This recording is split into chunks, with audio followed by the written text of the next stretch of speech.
Good evening, ladies and gentlemen. Welcome to another edition of Shoot from the Hip. That's right. Tonight, I'd like to, first and foremost, as always, welcome my lovely co-host, the lovely Miss Bernadette. Hello, hello.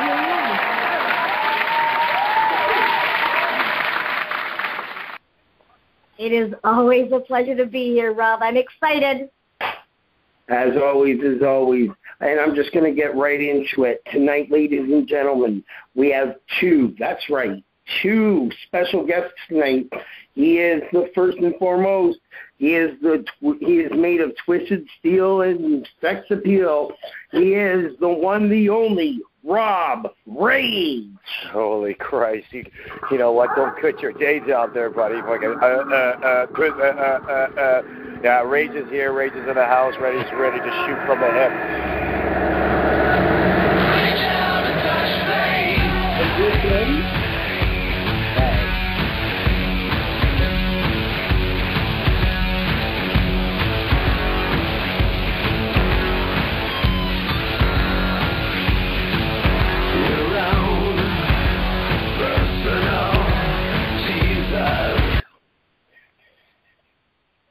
And with him is his manager and one-half owner of Death Proof Wrestling.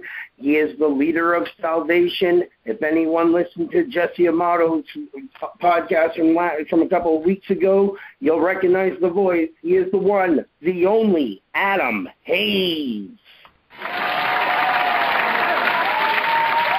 Thank you very much. You're also forgetting I am also the voice of the salvation of professional wrestling as well, of course. You just got to throw that little title in as well. Absolutely the voice of salvation that we will always get tired of hearing, but love you anyways. Damn right. Okay, so I'm just going to start this right off. Rob, because you and I have talked a few times, but unfortunately I really don't know that much about you as well as our listeners. I was wondering if you could give us a quick background as to maybe how you got into professional wrestling, what made you choose this route? This route? Well, I played professional football for a few years, got into bodybuilding. I started bouncing downtown. I started working with a guy named Flesh, who turned out to be a good buddy of mine. He was in BSC and several indie promotions around here, and we're really good buddies. And I've known him for about 10 years now, and he always bugged me to get into the business. He introduced me to Adam, Edge, and Jay, Christian years ago with Fuego, and my other good buddy Magnus that I'd known for years too was another big boy in the circuit, and they always bugged me to get involved. And then my last bodybuilding show, I didn't place as well as I wanted to be, and I'm like, what the heck am I doing? I'm too good for this. I'm too good of an entertainer. I'm too good of an athlete.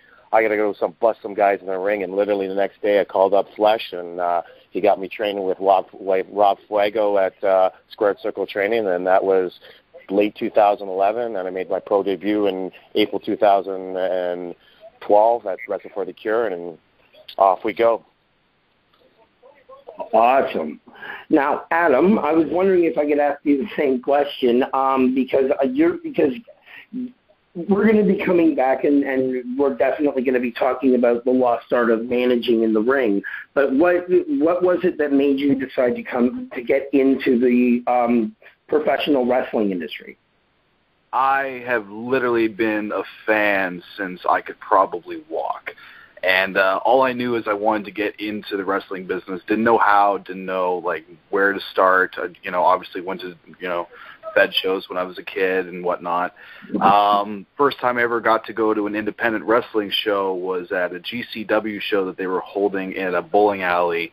And they needed someone pretty much just to work music. And there's a guy named Clayton Kincaid. He actually got me my foot through the door, actually, when it came to indie wrestling. And he pretty much said, here's what you do. Just listen to the guys, And actually, one of the first guys I started talking to was Prodigy, and he was pretty much just telling me the ins and outs and just what to do, and seeing guys like Crazy Steve and Michael Elgin for the first time. It was breathtaking, and I just kind of afterwards just stood in the ring and kind of looked around, and I kind of knew this is exactly what I wanted to do. So from there, I knew that I had a pretty good voice, and Clayton, when he was starting up his company, MCW, he asked me to be his ring announcer, and it was the first gig I ever had. And from there, since 2006, I have been pretty much ring announcing a whole bunch of different promotions all over Ontario, most recently in Death Proof, in Fight, and Pro Wrestling Eclipse. Nice. Alrighty. Rob, now, Yep. I know that you've done, like, a lot of scene work. How has that influenced your in-ring work? And what was your favorite thing to do, working, like, on, a commercial, video, TV, movie-wise? What did you like doing best? What I actually like doing best is performing and being a wrestler. I mean, there's nothing like it. There's nothing like it. It's a combination of physicality and, entertainment at the same time. And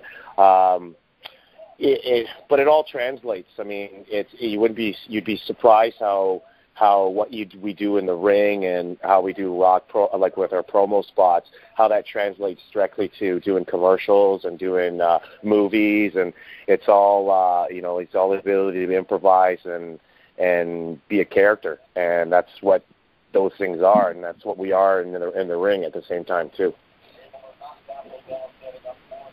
That is awesome. I'm sure it's got to help your promo work as well too, right? Well, my ability to talk I've been able to talk smack for God knows how long. I mean, I used to, when I played ball, that's all I used to do is, I'd let everybody know how great I was, and that hasn't stopped since. So, and then, bouncing at clubs and stuff like that, the ability to put people down with your words instead of sometimes your fists is a great advantage, and embarrass them instead of beating them up and then embarrassing them is even more fun. So, and that's what I get to do now. So, beating them up and embarrassing people and make myself look good, and that's what I like doing now. Right. I got to say, just quickly, if I can add on to that, you have no idea how hard it is to keep a straight face in the ring when Rob is going off on the microphone, on the crowd, or when he's coming up with zingers and one-liners, he's yelling my face. There have been times I have had to bite my tongue till blood came to make sure that I wasn't smiling or laughing at the things that he was saying, just so that way I made sure. I can only imagine. Adam, those fucking cuffs were pink, man.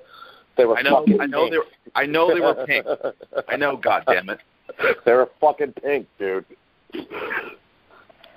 So, my next question for both of you, are you now? You guys are doing this whole thing with Salvation, and it's amazing, and I'm actually really enjoying a lot of it.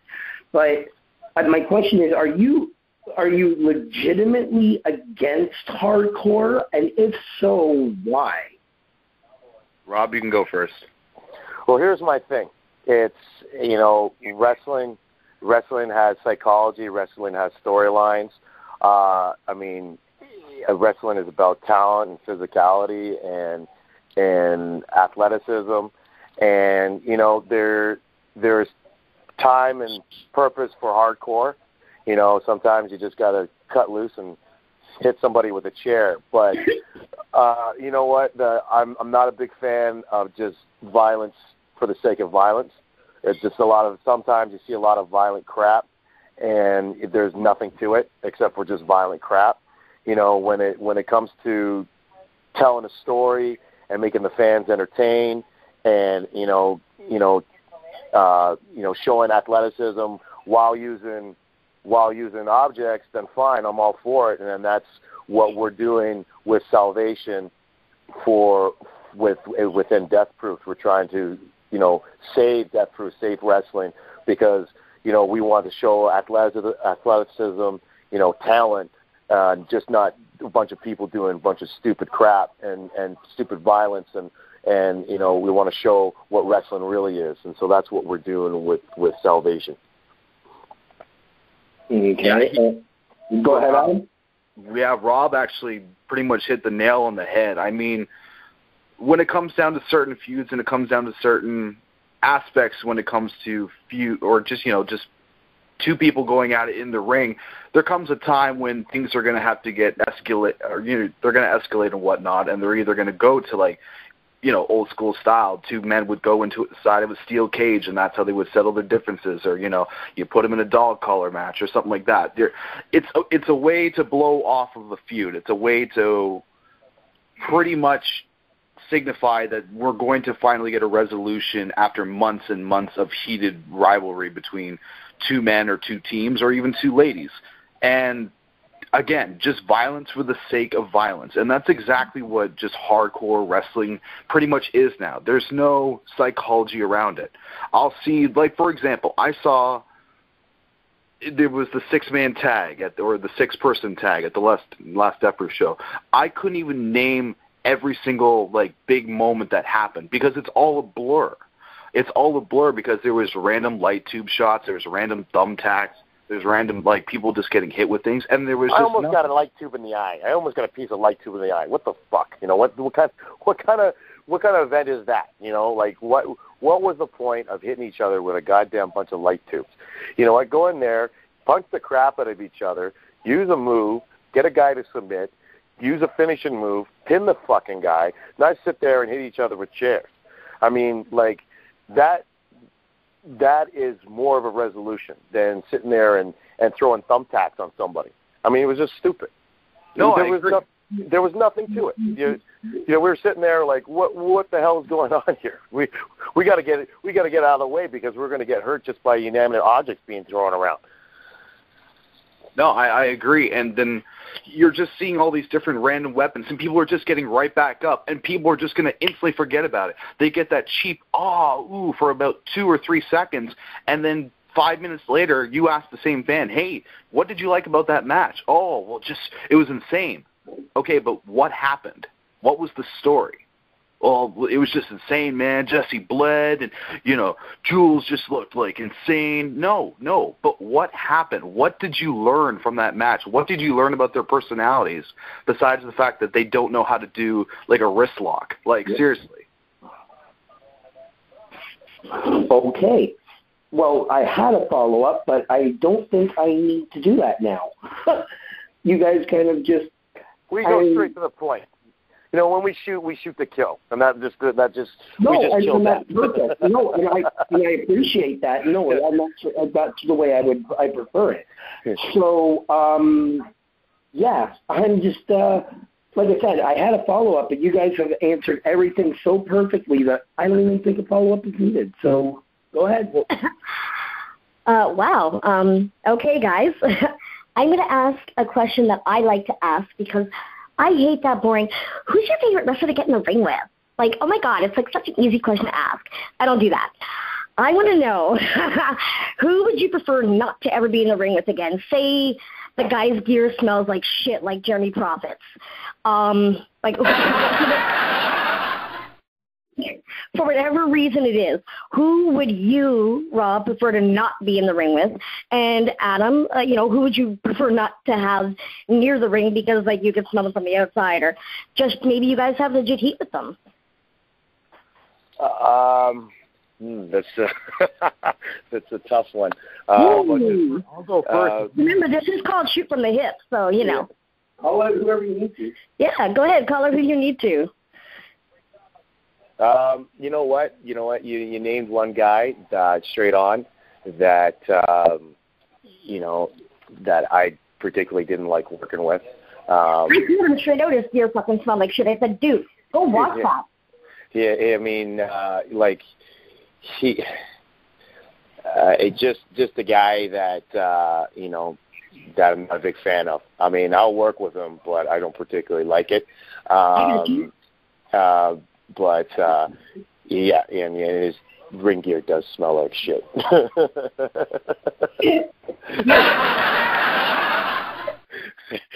It smells more like a fucking dead skunk on a hot day. More, that's more actually what it smells like. But oh my gosh, I don't even know. Like, there was the worst BO I'd ever smelled.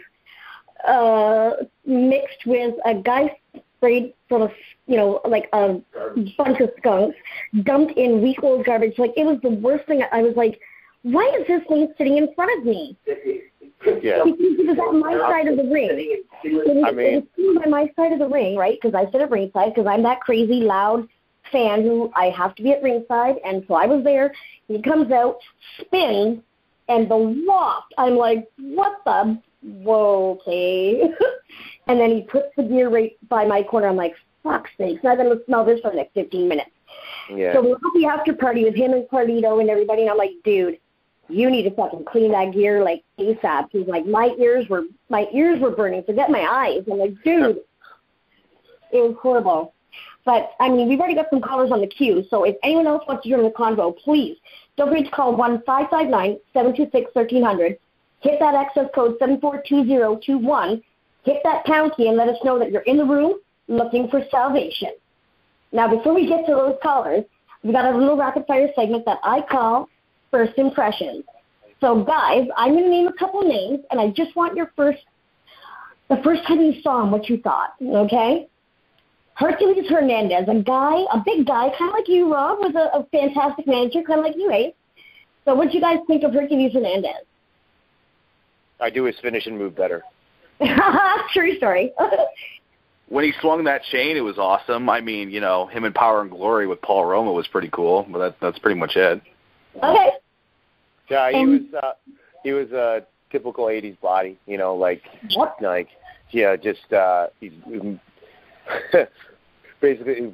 basically gives the bodies a bad name in terms of his wrestling ability. He was pretty much the body for Hogan to fight. That's pretty much, any particular night. Yeah. Right. Okay, speaking of bodies, how about the big guy, Ryback? I think the less he speaks, I think he lets him speak. If that guy just sat there and shut his mouth and beat people up, he would be so over. He would be way over than he is. Every time he opens his mouth and talks, it just kills him. And the body still kills me. That space between his teeth, I'm like, dude. Yeah, don't talk. Just shut up and be big. That's all he has to do. Yeah, he's got great intensity. I'll give him that, and he's got a presence to him. But I agree. Like, as soon as he opens his mouth, he tries to do the funny bit, and that's the thing with all the top faces nowadays in the WWE. They're all trying to be John Cena. They're trying to be that kind of ha-ha funny, like a Sheamus or even Ryback now, or even Roman Reigns is still falling into that same category, and no one has to do that, especially him. Just shut up and destroy people, and he'd be great. Like when he first came in, he was, we hadn't seen a big guy like that in a long time that could just dominate people. And the Goldberg comparisons are very easily to look at him, he should have ran with that. He should have ran with that and not spoke, or had when they had Heyman, just have him speak for him. That would have been great.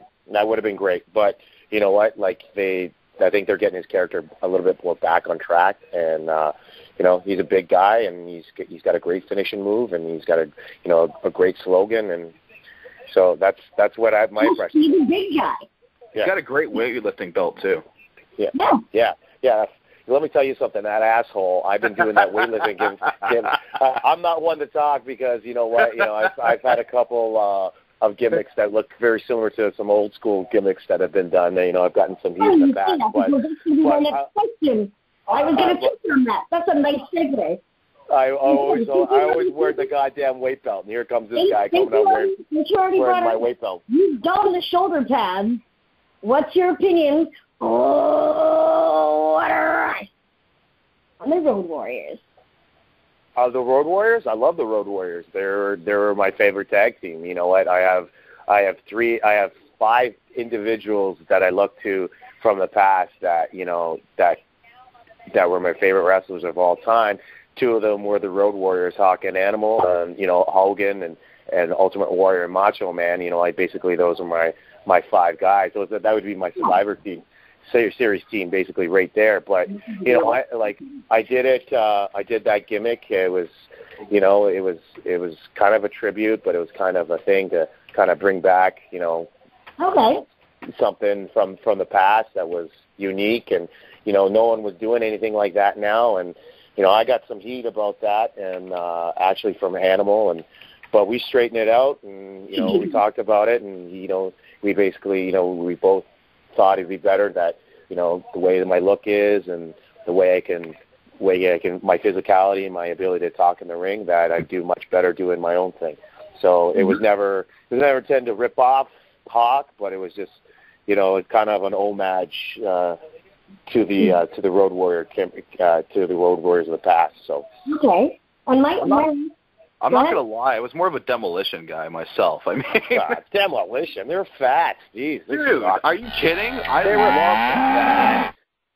Okay. They were fat. Okay. No one likes fat guys. Jesus, they're okay, fat. hold the seat pedals, guys. Here's my last one. When I first heard your name, Rage, I'm not gonna lie, I thought WCW, and I thought High Voltage, and I'm like, what the hell? Actually, you know what? I go by the name Rage. Yeah. I go by the name Rage. It's funny. Let me tell you the story behind that. That was a name given to me by Flesh, my buddy Paul, and by Magnus. And that was from me, how I used to handle things when I bounced. I had a little bit of a bad reputation of beating people up, and this is truly a legit story. And so they would call me Rage, and guys like Bert the Hurt and Fuego have been calling me Rage for years, right? Even before I even started in wrestling. So that's where that came from. And my real name is Rob, and I never actually have ever told, specifically said my ring name is Rob Rage. People just call me Rob Rage. My ring name is actually Rage. It's on my tights saying Rage. It doesn't say Rob Rage. So, but it doesn't matter as long as there's Rob and there's Rage. That's all you need to know. So. Thank you so much for all of this. Okay, now, I know for a fact that there's some callers on, so Mr. Producer, if we can get our first caller on, that'd be great. Sure, no problem. We got some guy from the 918. What's going on? Oh, not much. How are you guys doing, Adam and Rob? What's going on, brother? Not much. I'm Andrew. I really liked how you guys referenced the Cena there, because I've been trying to tell people all the time, John Cena's just not the man he used to be. But no. There's a big difference, though. John Cena is the man. Let's get that one thing part straight. The man doesn't really need to do the moves that he has to, because with his 5 moves, he's going to still sell arenas everywhere he goes. But the amount of work that he does as a company man, no, trust me, he is the man. I'm going to say that now. I agree with that. I mean, but what we're trying to reference in terms of how he would try to, how he does some ha-ha spots on a regular basis, and then all the other faces in the WWE seem to need to copy him. But his stuff is unique, and he does it pretty well, despite what a lot of people think and say. You know what? He's achieved higher success than some of the greatest superstars of all time. So you can't argue with what he has, his in-ring accomplishments are. So sometimes it can get a little cheesy. I'll admit. I'll sit there, but you got to respect what he's done. That's true. So, what are your favorite opponents? If you had to name 3, Rob, who would you say? I love working with John Greed. I think he's phenomenal. I think he's a phenomenal talent. He does Death Proof, does Smash. We've had several matches with him. Another guy that I've worked with on several different occasions on a regular basis is Tomer Shalom. I love working him. And I loved working Rhino this past summer. I thought we had a great match, and I thought we had a great in-ring charisma, and it went really well. And I learned a lot. 10 minutes with him, I learned a ton, and I thought it was fantastic. That sounds awesome. I hope to get to meet you guys, because I am coming to visit Rob and Bernadette this summer, hopefully. So we'll get you out to a couple shows, and I'll heckle you, because I'll do a preemptive heckle, so I'll get on top of you before Bernadette gets on top of me. Literally. Okay. You'll get on top of me. You don't want that down. Goddamn. You'll get on top of you. That's awesome. All right. Thank you, Andrew. I don't know. I'm pretty fast. And scene. yeah, and scene. Mr. Producer, next caller. We got another caller from the 970. Hello. Hello. I was wondering who is the toughest chick out in the indie scene? The toughest chick out in the indie scene. Well, you know what? I got to give it to her, but I think Jules is pretty damn tough. I've seen her take pile drivers. I've personally power bombed her. I've seen her go through tables. I've seen her go through a ton of physical matches she's done. She actually can wrestle. You know what? I'll give it to her. She's got a lot of good moves. And she's got one hell of a stiff punch, I can tell you that. She hits more harder than most guys out there. So I got to give her. Second that one, actually. When she hits, holy crap. Yeah. And I'm always going to remember Jules Malone because I got a friggin' scar on the side of my face because of her. Yeah, well, she smacked you pretty good with a contract. So. She's mom did, and she's our guest next week, boys.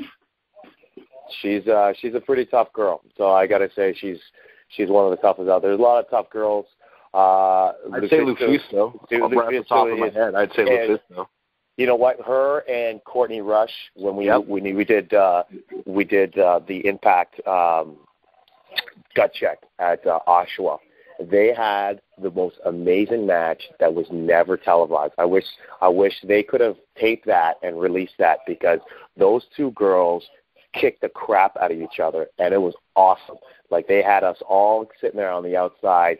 I mean, talented guys like Sean Spears, Mike Rollins, the Flatliners, myself was there, like several, Ashley Six was there, at that gut check to try out, and we're all sitting there going, wow, this is a match. And those two girls kicked the crap at each other, and that was the most impressive match there, I got to say. And even D'Lo and the TNA guys were thoroughly impressed, and they're like, D'Lo personally said, these two girls kicked the shit out of each other, and that was an incredible match. And so, yeah, kudos to those two girls as well, because they're incredibly tough. Okay, thank you so much for that. Awesome question. Next caller. Caller from the 905. Go ahead. Hello. Hello. Don't be shy. Speak up, brother. What do you got? Well, first of all, I have a quick question for Adam, and that's why the hell did you have to call Crime Stoppers on me? And number two, I have a question for you, Rob Rage, and that's how did you like the beatdown that I gave you at the Death Proof tournament when I wrapped a chain around your neck and your face and made you fucking pass out? Well, actually, I seem to remember First of all, go ahead. How fucking original, Jesse. Yeah. I interrupt you, and now you're going to do tit for tat and try to interrupt me. That's real fucking original. Oh, I know, isn't it? I love it. Well, we seem to remember at the beginning of that match, I put your ass through a table. I pounced you like 3 times. You know what? You wrapped a chain around my neck out of sheer desperation after I goddamn power bombed you.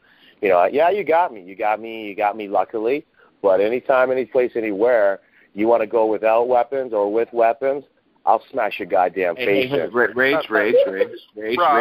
We don't do weapons. We have already been through that. What was the result of that match, though? Can you please tell everybody what happened? Who won? Yeah, you choked me out. After I kicked the shit out of you for about 15 minutes. I would like to personally also say right now that Rage is still yet to be pinned or submitted in Death Proof. Just wanted to throw that out there. No, but he did pass out and lose, so...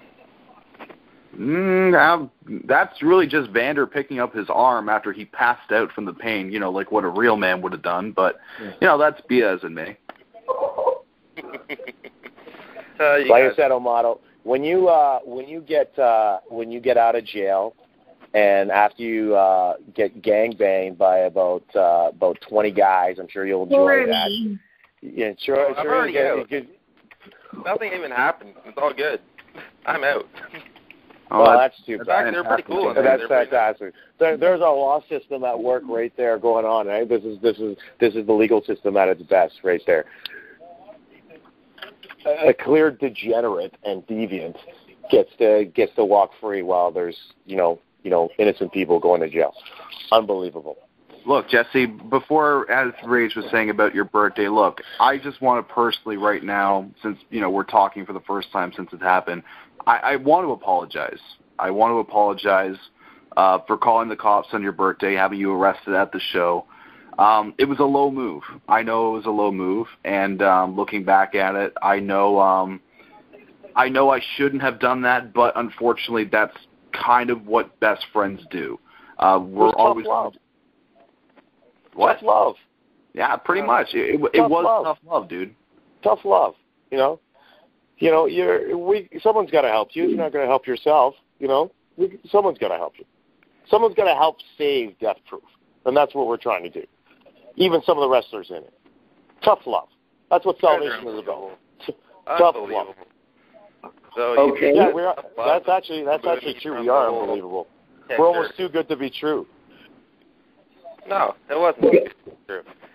You guys honestly believe that removing me from the picture was the best idea? You guys honestly believe that you guys are helping me? Is that what you guys really think? Absolutely. 100% I believe I'm helping you, Jesse. Yeah. You guys we'll just follow up with a beating so it sinks in. More tough love. Well, now we got some real. Do we got some real callers, or are we going to waste our time with? I was going to say, I know we have another caller on.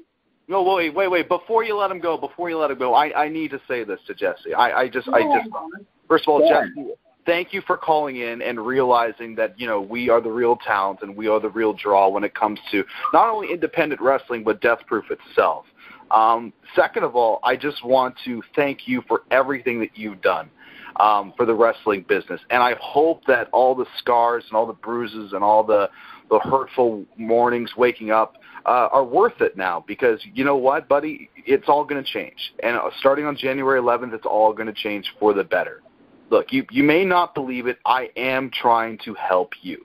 With Death Proof going to be under management from half Steve Corino and half Salvation, we're going to make sure that a lot of hardcore matches, a lot of random stupid weaponry matches that we were talking about earlier are going to be taken away. We're going to make sure that they don't happen. And if they do happen, it happens for a reason. It's not going to be you having to go out there and getting your cheap little pop from the crowd so that way you can feel famous for about 15 minutes before you go home and drive back to Oshawa or back to Scarborough and sleep next to that bitch of a girlfriend who left a scar on my face, and I will never, ever forgive or forget that.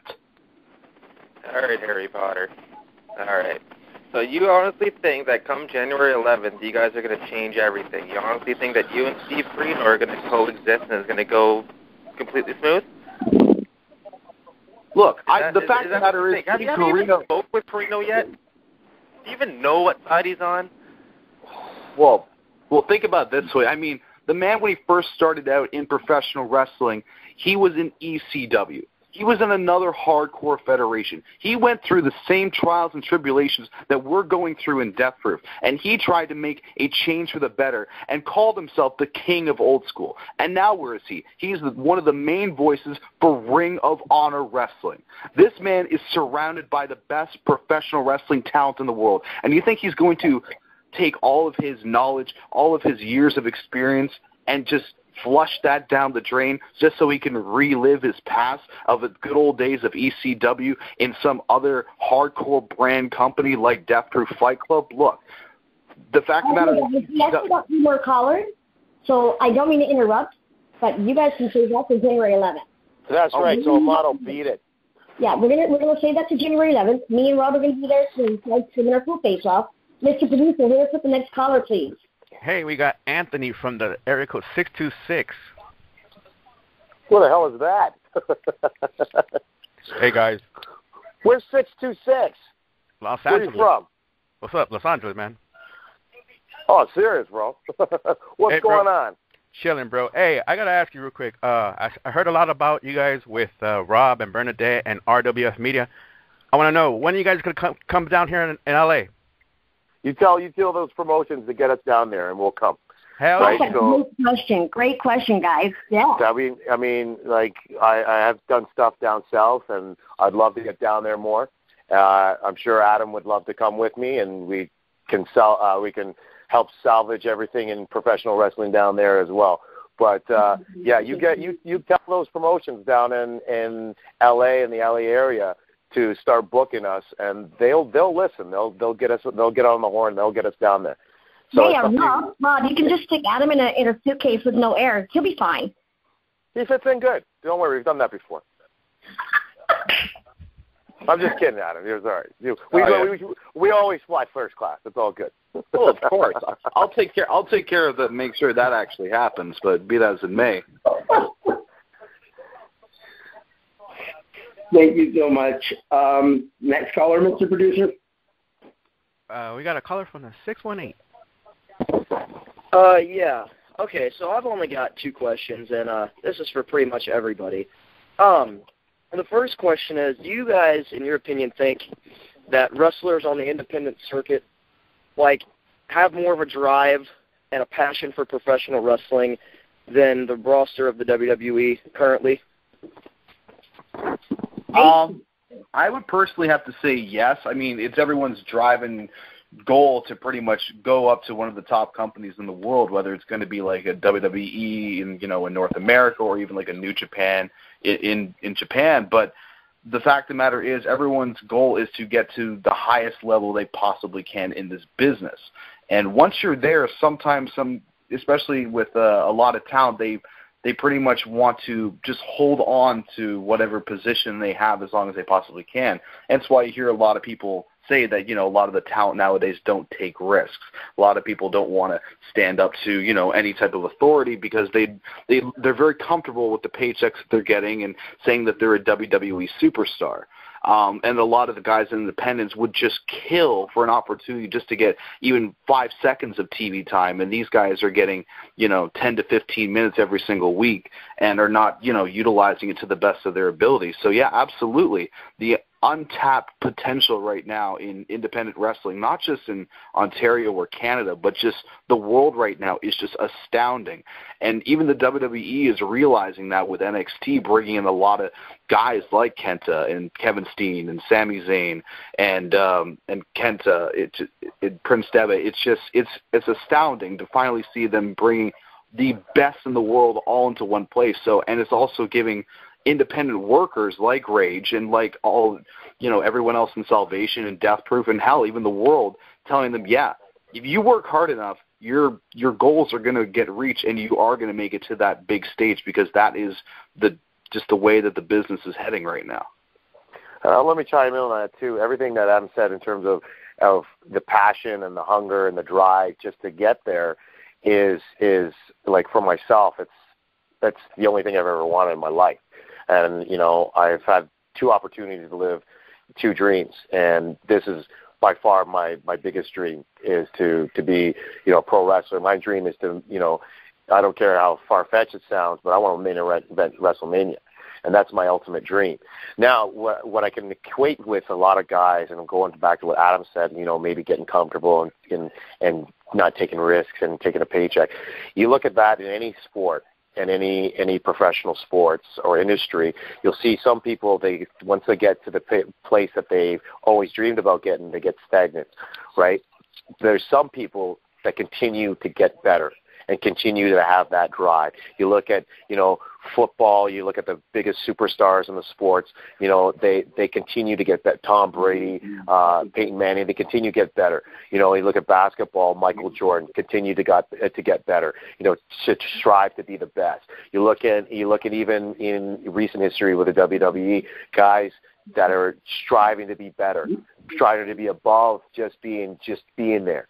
And what happens is certain guys get scared they're going to lose their paycheck and lose their spot, that they don't strive to get better. And inevitably they do lose their spot because there's always somebody that wants that spot more than they do or striving to be better than they are.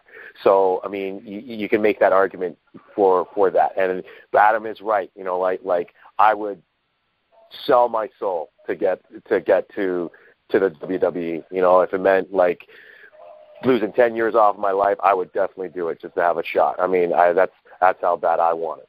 And you know, but the thing is that if I ever get there, I wouldn't stop. I mean, I would, you know, my goal is to be the very best there is. So, I mean, I don't know about anybody else, but I see that's what happens with a lot of guys. What they're afraid to lose what they got when they get it. So. Right. Awesome.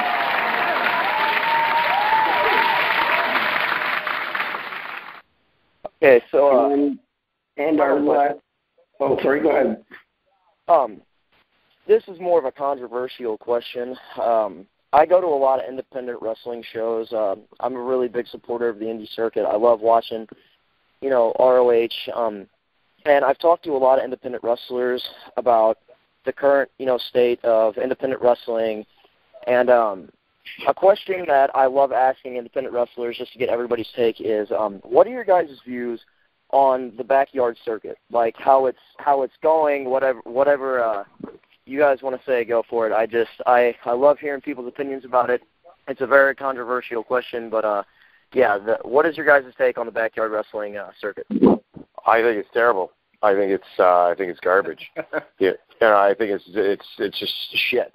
And what it does is it takes away from the people that actually really do work hard and spend the time training and spend the time from performing, and you know it takes away from independent promotions trying to put on, you know, a high quality show and with high quality performers. You know, when you got like these guys that are untrained, basically doing things they think they know how to do, you know, beating themselves up in the ring. And that goes back to what we were talking about earlier in the show. A lot of those backyarders just do violence for the sake of violence. You know, they get a beer crowd around them, and then they just do stupid shit. You know, the whole thing is garbage. And I wish it would stop. I mean, it ruins it for the promoters. It ruins it for the wrestlers. It ruins it for everybody. It ruins it for the fans, because, you know, if that's their image of what they get to see what pro wrestling is, a lot of people get tainted by it and they don't want to ever watch it again after they see some backyard crap.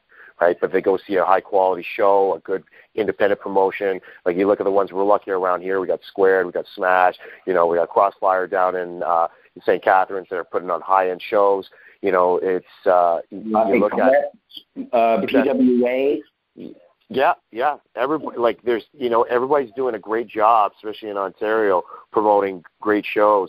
You know, CCW, they do a ton of fair shows. They do a ton of big shows, and you know, these guys in Ottawa, and these guys work hard, and it takes away from those people. These backyarders and these backyard promoters take away from the legit wrestlers and legit promoters trying to build the industry instead of tearing it down. Well, that's all I got to say about that. Okay. I believe there is one last caller, Mr. Producer, if we have time. Go ahead, caller from the 504. Where's that? What's happening, everybody? What's 504? Hello? New Orleans. Hey, go ahead. Hey, what's happening, everybody? New Orleans. All right, what's going on, brother? Who they? Who dat? Who dat, right? Yeah, who that? Okay. First of all, I just wanted to let y'all know that no, you didn't call Crime Stoppers on me, so you have nothing to worry about. I had a question for both of y'all. I was just wondering who out there on, you know, mainstream or independent, who's out there, whose work are y'all really digging on right now? Can you repeat that? Sorry, I couldn't hear you. Which guys from either independent or from the mainstream rosters are you which are you guys marking out for? Who are you guys really looking at and going, that guy's got it? Oh, man. Jeez. Off the top of my head right now, I would have to say just the Bullet Club in general right now in New Japan Pro. I mean, those guys are just absolutely dominating.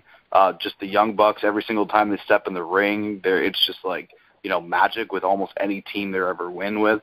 You know, I'm actually rocking my Bullet Club shirt right now as I'm talking to you guys. Nice.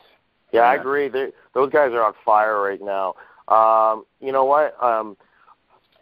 Personally, for myself, you know, I like another big man I like watching, and I'm always marking out to, is Bobby Lashley in TNA. Love Robert Roode stuff in TNA. You know what? Roman Reigns, I think he's going to be a phenomenal talent if he continues on the path he's doing. I mean, here is an athlete that's incredibly explosive, and he uses his talent, his physicality. It gives him in-ring charisma. I think huge things are going to be for this guy if he gets healthy and comes back. I hope he comes back real soon. Yeah, those are a couple of guys that I love watching right now. My only disadvantage right now when you were bringing up Roman Reigns is the fact that he's another one of those guys that's, you know, pretending to be pretty much John Cena light with, you know, just the way he's talking, and they're not doing a very credible job of, you know, building when he actually comes back for his return. It's just right. He doesn't need to talk. He's another guy that, you know, he's got a lot of charisma naturally. Like, the less he speaks, like the better it is for him, because he's got that physicality, that look, you know, like $1 million body, you know, good looking guy. He doesn't need to talk. He doesn't need. Absolutely. He just looks like a badass, and he comes out there and does his Superman punch and does that the big like ooh, and does a spear, and the crowd goes nuts over it. And I think, you know, I think he's great, and I think he's a talent that's just huge things are going to be in order for him if he keeps the course, the proper type of course. They just got to stop doing those stupid interviews with him like every couple of months. Be like, hey guys, I'm here. I'm getting better. I'm going to say something cool now. Mm-hmm. Yeah, I'm like, that's not what I want to see. I'm like, show me like Roman Reigns right now, like in the gym, like, you know, pumping some iron with like that's what I'm talking about. Yeah. Playing and banging, you know, with some music in the background, looking intense and just like, you know, glaring into the camera and like he's coming, and then everyone's like, oh shit, he's getting bigger, he's getting strong, instead of like, hey guys, you know, recovery's going well, and I still can't talk, but I'll be back soon. Yeah, it takes away from him. Yeah, I agree, man. It takes away from him. Yeah, that, you know, just show him like banging and clanging like his cousin does, and then, you know, have him come back and just kick the crap out of people. That's all he needs to do. If he's presented like the next Brock Lesnar, then you got something. Yeah, I agree. I totally agree. There's another guy I love watching, and you know what? And there's another guy who I love watching as well. Is Paul Heyman. Anytime Paul Heyman talks, I'm all in. He is money. Like, I wish he was on there much more. I want to see Brock Lesnar and Paul Heyman more. Okay, guys. Yeah. We're gonna wrap this up. So you need to tell all of the RWF fans out there where they can find you guys on Twitter, on Facebook, where you guys are going to be, like upcoming shows. Yes, everybody knows about January 11th, but maybe you're doing stuff before that you want them to come out to. Let us know. Go ahead. All right, Rob Rage Thompson, both my fan page and my personal page on Facebook. I got Rob Rage Thompson on Twitter, at Rob Rage Thompson, at Rage Rob Thompson on Instagram. You can get it via my Facebook as well. I'm going to be on Instagram. I got Instagram. What are you talking about? I got to show them how good I look. That's a good point. Also, I got to be at no filters, brother. I don't need any filters. It's all me, all real deal. So I'm going to be at Crossfire this weekend. We got some Squared Circle shows coming up December 21st. It's a huge show. On the December 21st, I'll be there as well. So I don't know about Adam. And then we're going to be there at Death Proof, of course, on January 11th. Yeah, just trying to think now off the top of my head. I know my next show that I'm going to be working is actually, because I still do ring announcing from time to time, you know, at actual real professional wrestling companies. I'll be doing the Toy Slam show for Fight coming up on December 19th in Toronto. I know I'll be obviously at Death Proof, you know, changing the face of professional wrestling as we always do. And, of course, I'll also be at Pro Wrestling Eclipse in Oshawa on January 17th as well as the commissioner. So, moving up in the world, are we? All right. Okay, Bernie, why don't you tell us about the rest of the RWF pages? Alrighty, guys. You can follow us, on Twitter at RWS Media. You can also follow Rob directly on Twitter. He is at Twitch80. You can follow me at Gemini Diva 75. And, of course, our Facebooks are Rob Gosling and Bernadette Johnstone. You can also find the RWS page at facebook.com/groups RWS Media, or you can actually join the Brawl, which is very cool. It is facebook.com/groups RGW Brawl. Now, Rob is going to tell you guys all the deets about everything that's coming up all the rest of the week under the RWS banner. That's right. Okay, so on Monday nights, we've got Rampage coming up right after Raw. We've got on Tuesday nights at about 10 p.m. Eastern, we've got Face Off, which is where we take guys from today in fantasy, match up them with guys from yesteryear. On Wednesday nights, we have Between the Sheets. On Thursday nights, as always, we have Shoot from the Hip. Next week, we're going to have Jules Malone. And on Friday night, we've got Revolution Honors.